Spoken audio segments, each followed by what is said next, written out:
masuknya kemaluan laki-laki ke kemaluan yang lain, maka itu mewajibkan mandi.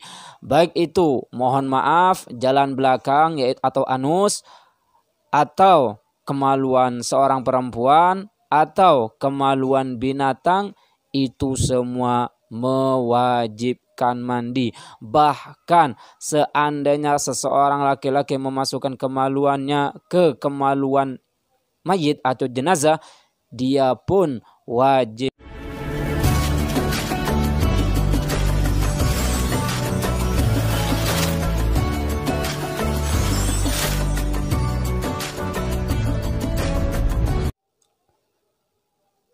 Assalamualaikum warahmatullahi wabarakatuh.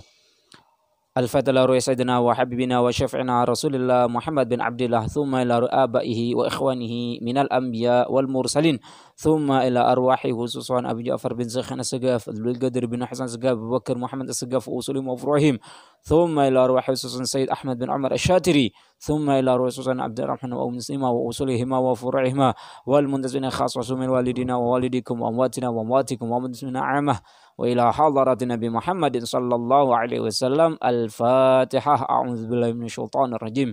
Bismillahirrahmanirrahim. Alhamdulillahirabbil alamin arrahmanir rahim maliki yaumiddin.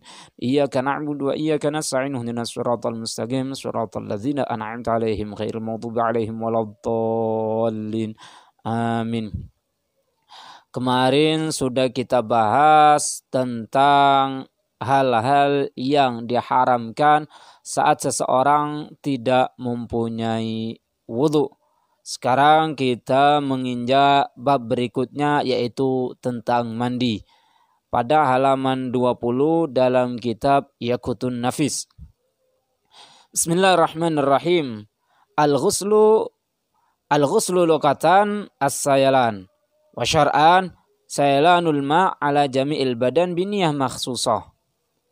Mandi secara bahasa adalah mengalirkan.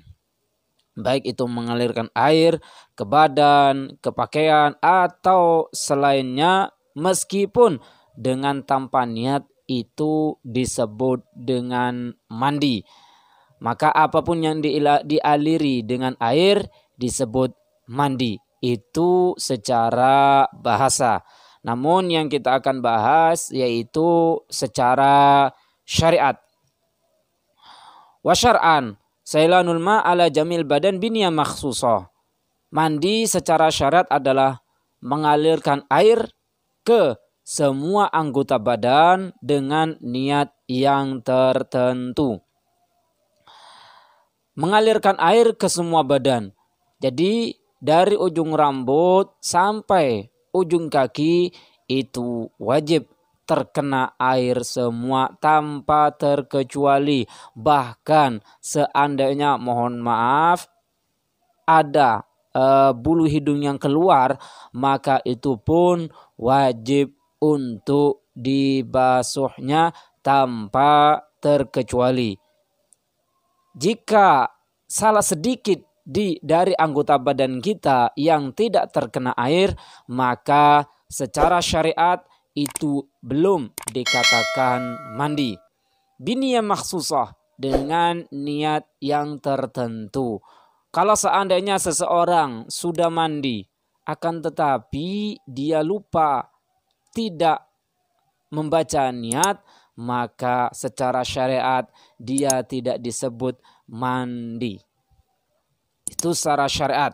Jadi mandi adalah menyiram semua anggota badan dari ujung rambut sampai ujung kaki dengan niat. Kemudian mujibatul ghusli. Mujibatul ghusli sittatun. Al-awwalu ilajul hasyafati fil farji. Al-thani khurujul mani. Al-thalith al-haid. Al-rabi' an-nifas. Al-khamis al-wiladah. Al-sadis al-maut. Perkara-perkara yang mewajibkan mandi itu ada 6 perkara. Yang pertama adalah ilajul hasyafah fil farji. masuknya kemaluan laki-laki ke kemaluan yang lain, maka itu mewajibkan mandi.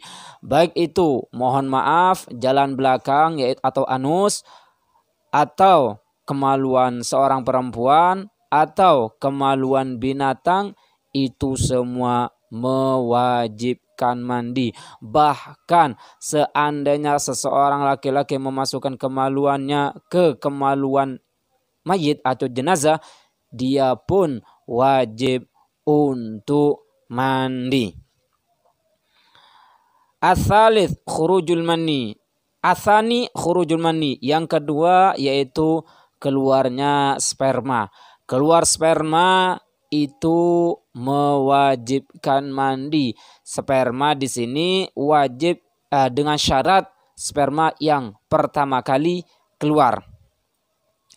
Ats-tsalits al-haid. Yang ketiga dari perkara-perkara yang mewajibkan mandi yaitu al-haid. Haid, yaitu jika seseorang sudah selesai mengalami haid, maka orang tersebut wajib untuk melaksanakan mandi wajib. Kemudian, namun jika pertengahan haid, dia tidak boleh mandi secara syariat. Tapi kalau seandainya mandi biasa dengan tanpa niat, maka tidak masalah. Yang keempat yaitu an-nifasu, yaitu nifas. Jika seseorang sudah selesai dalam masa nifasnya, baik 40 hari ataupun 60 hari, ketika sudah selesai, seseorang tersebut wajib untuk melaksanakan mandi wajib. Al-khamis, yang kelima daripada perkara-perkara yang mewajibkan mandi yaitu al-wiladah, melahirkan. Melahirkan di sini meskipun tidak secara normal yaitu melalui sesar, maka itu pun mewajibkan mandi. Atau bahkan seandainya ada seorang perempuan keguguran, namun bidan atau dokter mengatakan ini adalah calon cabang bayi, maka orang tersebut wajib untuk mandi. Kenapa? Karena dia sudah dikatakan melahirkan meskipun melahirkan dalam keadaan keguguran. Yang keenam atau yang terakhir adalah al-maut, mati. Mati ini bukan wajib mandi, akan tetapi wajib dimandikan. Jadi ma'asyiral ikhwani rahimakumullah, saya ulangi, perkara-perkara yang mewajibkan mandi ada 6. Pertama, masuknya kemaluan ke kemaluan, iltikaul hitanen, maka itu hukumnya mewajibkan mandi. Yang kedua, keluarnya sperma. Yang ketiga, haid. Yang keempat, nifas. Yang kelima, melahirkan. Dan yang terakhir adalah mati. Itulah perkara-perkara yang mewajibkan mandi. Kemudian furudul ghusli, fardunya mandi, isnani, hanya ada 2. An-niyatu wa ta'mimul badadi bil ma'i.